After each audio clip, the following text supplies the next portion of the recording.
মৃত্যুর পর ফেরেশতারা লাশের সাথে কি করে? যখন লাশটিকে দাফন করে আপনজনরা চলে যায় তখন সে লাশের সাথে কি করা হয়?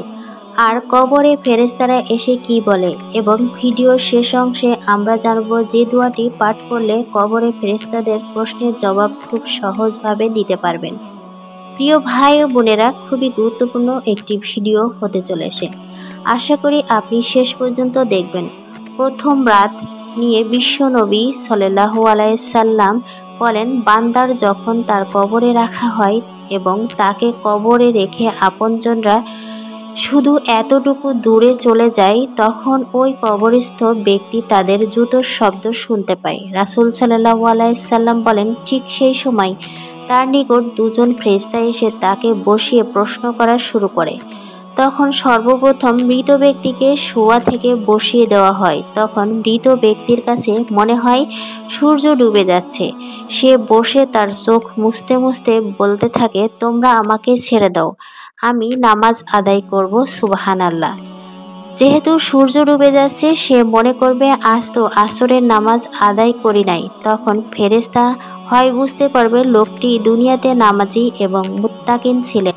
ফেরেশতাগণ তখন তাকে বলবে, আপনি এখন কবর জগতে, এখানে নামাজ রোজা কিছুই নেই, সুতরাং আপনি আমাদের প্রশ্নের উত্তর দিন। এবার ফেরেশতাগণ লোকটিকে প্রশ্ন করতে থাকবে, মান রাব্বুকা, তোমার রব কে? যদি সেই ব্যক্তি নেককার হয় তবে সে উত্তর দেবে, রব্বি আল্লাহ, আমার রব আল্লাহ, সে আল্লাহ যাকে আমি দুনিয়াতে একটি মুহূর্তের জন্য ভুলে যাইনি। তারপর ফেরেশতারা প্রশ্ন করবে, মান দীনুকা, তোমার দিন কি, তোমার জীবন ব্যবস্থা কি? যদি সেই ব্যক্তি নেককার হয় তবে বলবে, আল ইসলাম, আমার দিন হচ্ছে ইসলাম, যার উপর সদা আমি অটল থাকার চেষ্টা করেছি, কখনো বিচ্যুত হলে ইস্তেগফার করেছি। তখন ফেরেশতাদ্বয় মুচকি হাসি হেসে প্রশ্ন করবে, মান হাজার রাজুল, ওই ব্যক্তিকে, মৃত ব্যক্তি যদি নেককার হয় তাহলে বলবে, নবী উন মোহাম্মদুর রাসূলুল্লাহ, তিনি আমাদের প্রিয় নবী হযরত মুহাম্মদ সাল্লাল্লাহু আলাইহি সাল্লাম। এই প্রশ্নের উত্তর শুনে ফেরেশতাগণ বলবেন, আপনি মুহাম্মদ সাল্লাল্লাহু আলাইহি সাল্লামকে কিভাবে চিনতে পারলেন? এর আগে তো কখনো আপনি দেখেননি।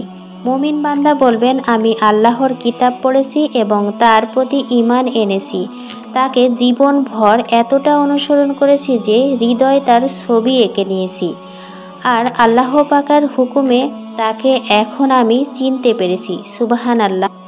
আবু দাউদ শরীফ, হাদিস নাম্বার 4353। প্রত্যেক মানুষকে মৃত্যুবরণ করতে হবে। মৃত্যু থেকে পালিয়ে থাকার সুযোগ কারো নেই। মৃত্যুর পর মুমিনের প্রথম গন্তব্য কবর। যে ব্যক্তি ভালো আমল করবে এবং আল্লাহর সঙ্গে সাক্ষাৎ করার জন্য প্রস্তুতি নিবে, কবর তার জন্য সুখ ও আনন্দের ঘর হবে।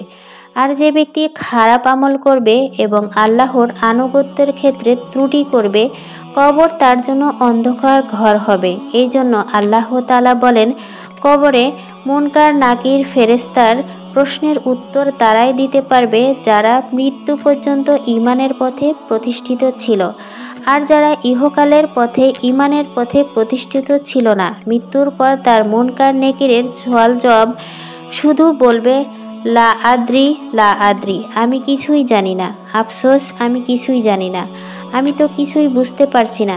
সুতরাং বান্দা প্রশ্নের উত্তর দেওয়ার সাথে সাথেই আল্লাহ তাআলা ঘোষণা করবে, আমার বান্দা সত্য বলেছে, অতএব তাকে জান্নাতের বিছানা বিছিয়ে দাও, তাকে জান্নাতের পোশাক পরিয়ে দাও। এছাড়াও তার কবরে জান্নাতের দিকে একটি দরজা খুলে দাও। সুবহানাল্লাহ। তারপর তার দিকে জান্নাতের স্নিগ্ধকর হাওয়া ও সুগন্ধি প্রবাহিত হতে থাকবে এবং দরজা তার সীমা দৃষ্টি পর্যন্ত সুপ্রশস্ত করে দেওয়া হবে। সুবহানাল্লাহ।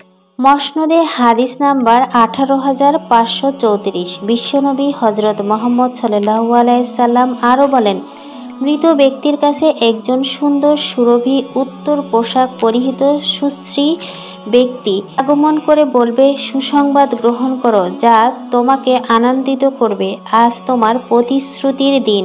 এই সুন্দর চেহারাধারী সুসংবাদদাতাকে মুমিন বান্দা প্রশ্ন করবে, আপনি কে? সে বলবে, আমি হলাম তোমার নেক আমল। মুমিন বান্দার শুনে বলতে থাকবে, কিয়ামত সংঘটিত হয়ে যাক, কিয়ামত সংঘটিত হয়ে যাক। হাদিসটি মুসনাদে আহমদ 18,534। কেননা সে জানে প্রকৃত জান্নাত কিয়ামত সংঘটিত না হওয়া পর্যন্ত পাওয়া যাবে না। তখন ফেরেশতাগণ বলতে থাকবেন, আপনি ঘুমান। মুমিন বান্দা বলবে, আমি আমার পরিবারের কাছে যেতে চাই, তাদের এই সুসংবাদ জানিয়ে দিতে চাই। ফেরেশতাগণ আবার বলবে, আপনি ঘুমান। বাসর রাতের মতো যাকে তার প্রয়োজন ব্যতীত কেউ জাগিয়ে দেয় না। তখন ওই বান্দার এক ঘুমে আল্লাহ তার শয্যা থেকে হাসরের মাঠ অতিবাহিত করবে। হাদিসটি তিরমিজি শরীফ 1071। নবী কারিম সাল্লাল্লাহু আলাইহি সাল্লাম বলেন, কবর পরকালের প্রথম ঘাঁটি। কেউ যদি এখান থেকে মুক্তি পায় তাহলে পরবর্তী ঘাঁটিগুলো তার জন্য সহজ হবে। আর কেউ যদি কবর থেকে মুক্তি না পায় তাহলে পরবর্তী ঘাঁটিগুলো তার জন্য আরও কঠিন হয়ে যাবে। তিরমিজি হাদিস নাম্বার 2308। নবী কারিম সাল্লাল্লাহু আলাইহি সাল্লাম বলেন, কাফেরদের মৃত্যু প্রসঙ্গে বললেন, তার রূহকে তার শরীরে ফিরিয়ে আনা হয় এবং দুজন ফেরেশতা এসে তাকে বসিয়ে প্রশ্ন করে, তোমার রবকে? সে উত্তর দেয়, হায়, আমি তো কিছুই জানি না। তারপর তারা আবার প্রশ্ন করবে, তোমার দিন কি? সে বলবে, হায়, আমি কিছুই জানি না। তখন ফেরেশতাগণ আবারও প্রশ্ন করে, ওই লোকটি তোমাদের মধ্যে প্রেরিত হয়েছিল, তিনি কে? তখন ওই ব্যক্তি বলবে, হায়, আমি তো জানি না, আমি তো তাকে চিনি না। তখন আকাশের দিক থেকে একজন ঘোষণাকারী ঘোষণা করবেন, তার জন্য জাহান্নামের একটি বিছানা বিছিয়ে দাও এবং তাকে জাহান্নামের পোশাক পরিয়ে দাও, আর তার কবরের সাথে জাহান্নামের একটি দরজা খুলে দাও। তিনি আরও বলবেন, অতঃপর তার দিকে জাহান্নামের উত্তপ্ত বাতাস আসতে থাকে। এছাড়াও তার কবর থেকে সংকীর্ণ করে দেওয়া হোক, ফলে তার একদিকের পাঁজরের হাড় অপর দিকে পাঁজরের হাড়ের মধ্যে ঢুকে যায়। তারপর কবরের পাপী বান্দার জন্য এক অন্ধ ও বধির ফেরেশতাকে নিযুক্ত করা হয়, যার সঙ্গে একটি লোহার হাতুড়ি থাকবে। যদি এটা দ্বারা পাহাড়কে আঘাত করা হয় তাহলে তা ধুলোয় পরিণত হয়ে যায়। মহানবী হযরত মুহাম্মদ সাল্লাল্লাহু আলাইহি সাল্লাম বললেন, তারপর তাকে হাতুড়ি দিয়ে সজোরে আঘাত করতে থাকে। এতে সে বিকট শব্দে চিৎকার করতে থাকে, যা মানুষ ও জিন ছাড়া পূর্ব থেকে পশ্চিম পর্যন্ত সমস্ত জীব জন্তু শুনতে পায়। আঘাতের ফলে সে মাটিতে মিশে যায়। বিশ্বনবী বলেন, অতঃপর শাস্তি অব্যাহত রাখার জন্য পুনরায় তাকে রূহ ফেরত দেওয়া হয়। এভাবে তাকে কিয়ামত পর্যন্ত শাস্তি দেওয়া হয়। আল্লাহ তাআলা বলেন, হাশরের মাঠের জন্য সিংহায় ফুৎকার দেওয়া হয়, তারা কবর থেকে উঠে তাদের রবের দিকে দৌড়াতে থাকবে।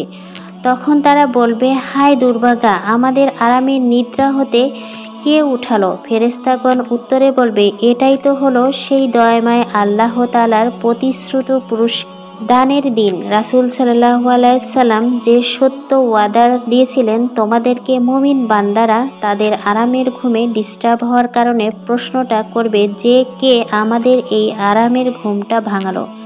এত সুন্দর, এত মিষ্টি, এত স্নিগ্ধকর একটা ঘুম, এই ঘুম থেকে উঠিয়ে দিল আমাদের। যখন জানতে পারবে এই ঘুম থেকে তিনি উঠিয়েছেন, যিনি আসলে এই মুমিন বান্দাকে শ্রেষ্ঠ থেকে শ্রেষ্ঠত্বের পুরস্কার দিতে চান।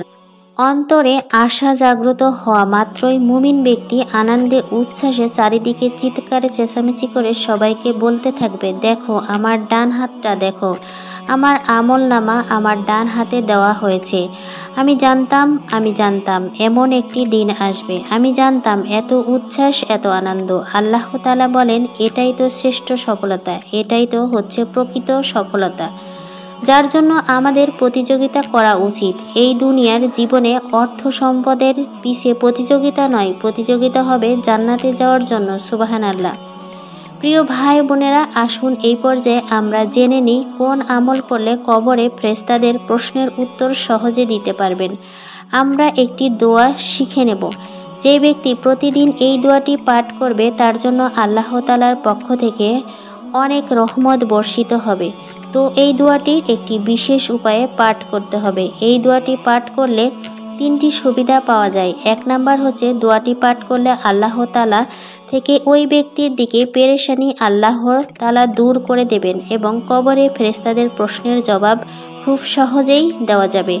প্রিয় ভাই বোনেরা, দোয়াটি স্ক্রিনে দেওয়া হলো, আপনারা লিখে রাখবেন এবং মুখস্থ করে ফেলবেন। দোয়াটির উচ্চারণ হলো লা ইলাহা ইল্লাল্লাহ আল মালিকুল হাক্কুল মুবিন মুহাম্মাদুর রাসূলুল্লাহ আস-সাদিকুল আদিল আমিন।